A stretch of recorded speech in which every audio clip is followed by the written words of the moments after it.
నిన్న ముఖ్యమంత్రి గారు జడ్చల ప్రజాపాలన సభలో పచ్చి అబద్ధాలు మాట్లాడుతూ ఉన్నాడు. కేసీఆర్ గారిని తిట్టనీకనే సభ పెట్టిండు. కొన్ని కోట్ల రూపాయలు ప్రజాధనం వృధా చేసి సభలు పెట్టి కేసీఆర్ గారిని తిడుతున్నాడు. నేను ముఖ్యమంత్రి గారికి ఒకటే ప్రశ్నిస్తున్నా. పాలమూరు రంగారెడ్డి కేసీఆర్ గారు 90% కంప్లీట్ చేసిండు. 27,000 కోట్లు ఖర్చు పెట్టి 90% ఖర్చు పెట్టి ఈరోజు 5 రిజర్వాయర్లు కంప్లీట్ చేసుకొని 9 మోటార్లు ఫిట్ చేసి కంప్లీట్ చేస్తే ముఖ్యమంత్రి గారికి మోటార్లు స్టార్ట్ చేసే దమ్ము లేదు. అక్కడ ఫిట్ చేసిన మోటార్లు ఆన్ చేయడానికి దమ్ము లేదు. కానీ పెద్ద పెద్ద మాటలు పచ్చి అబద్ధాలు మాట్లాడుతూ ఉన్నాడు. కొడంగల్ నారాయణపేట ఎత్తిపోతల పథకం పెట్టిండు. ప్రభుత్వం ఒక పక్క ఏం చేస్తా ఉన్నది? క్రాప్ హాలిడే ప్రకటించింది. అక్కడ క్రాప్ హాలిడే ప్రకటించి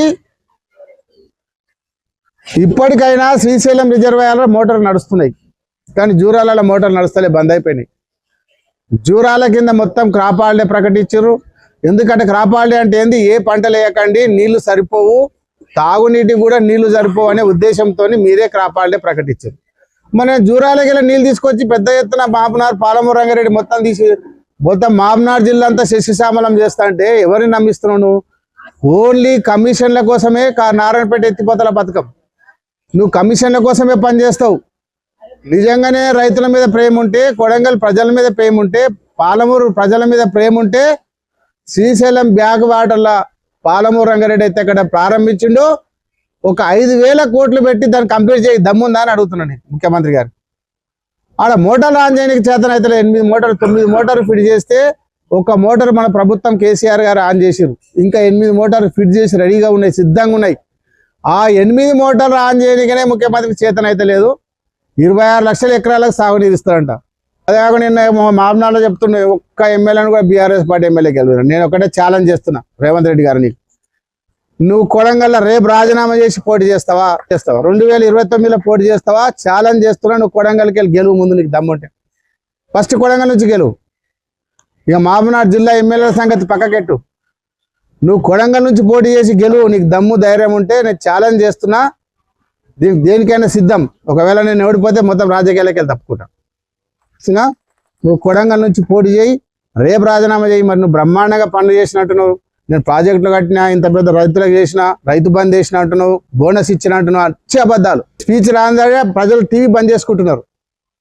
ఈ అబద్ధాలు ఏం మాటలు వినలేకపోతారు. అన్ని పచ్చి అబద్ధాలు మాట్లాడుతున్నాడు. నిన్న చెప్తా ఉన్నాడు రైతు బంద్ చేసిన అంటున్నాడు, రైతు భరోసా వేసిన, బోనస్ వేసిన అంటుండు. కొడంగల్నే బోనస్ రాలే, ఏ రైతు కూడా బోనస్ రాలే. ఇక్కడ బీమా లేదు, రైతు బీమా లేదు, బోనస్ చూపించి చెప్తుంది వీడియో. 2 ట్రాక్టర్లు బండ పట్టుకొని నేను ఈ 2 ట్రాక్టర్ల మీద కేసు చేయాలి. నేను ఛాలెంజ్ చేస్తున్నా ఎస్ఐ గారికి. చేయకపోతే పెద్ద ఎత్తున ధర్నా చేస్తాం. 50,000 తీసుకొని ట్రాక్టర్ వదిలిపెట్టిండు. జేసీబీ 70,000 తీసుకొని జేసీబీ వదిలిపెట్టిండు. ఒక ట్రాక్టరు తన ఇల్లు కట్టుకోనికే సొంత ట్రాక్టర్ తీసుకొని ఉసుక దేనికి పోతే పట్టుకొని 60,000 వసూలు చేసి వెళ్తాడు. ఆ 60,000 ఎవరికి? కాంగ్రెస్ నాయకునికి ఇవ్వమని చెప్పిండు. కాంగ్రెస్ నాయకుడికి ఇస్తే నీ ట్రాక్టర్ వదిలిపెడతా. అంత దౌర్జన్యం నడుస్తుంది ఇక్కడ పోలీసులు. బొమ్మరాజ్పేటలో ఎస్ఐ దొద్దాల కానీ బొమ్మరాజ్పేటలో కానీ పోలీసులను హెచ్చరిస్తున్నా. మేము రాసి పెట్టుకుంటున్నాం. తప్పకుండా ఎవరెవరైతే ఓవర్ యాక్షన్ చేస్తున్నారో పోలీస్ అధికారులు కానీ సంవత్సరం తర్వాత 2 సంవత్సరాల మా ప్రభుత్వం వస్తుంది, తప్పకుండా వాళ్ళని రాసి పెట్టుకొని వాళ్ళ భర్తమని చెప్పి తెలియజేసుకుంటున్నా. ఎవరు కూడా కార్యకర్తలు, నాయకులు ఎవరు భయపడకండి, కేసులకు భయపడకండి. ఈ పోలీసు వాళ్ళు ఉంటారు, పోతారు, వస్తారు. ఒక సంవత్సరం అయితే వాళ్ళ పోతారు. వచ్చే ప్రభుత్వం మనదే. ఎవరెవరైతే ఎస్ఐలు కానీ సిఐలు కానీ అధికారులు ఓవర్ యాక్షన్ చేస్తున్నారో వాళ్ళ పేర్లు రాసి పెట్టుకుంటాం. రిటైర్మెంట్ అయినా ఎక్కడ దాగినా పట్టుకొచ్చి వాళ్ళని సీరియస్ యాక్షన్ తీసుకుంటాం. తప్పకుండా జరుగుతుందని చెప్పి మీ అందరు కూడా తెలియజేసుకుంటున్నా. ఎస్ఐ గారు ఓవర్ యాక్షన్ చేయకండి, సీరియస్గా. మొన్న బొట్లం తండలో 50 మంది మీద కేసు పెడతాడు. కొట్టింది కాంగ్రెస్ వాళ్ళు 8 మంది మీద అక్కడ పెడితే బొట్లం తండల మీద 50 మంది మీద పెడతాడు. బొంబాయిలో ఉండడం పిలుస్తాడు.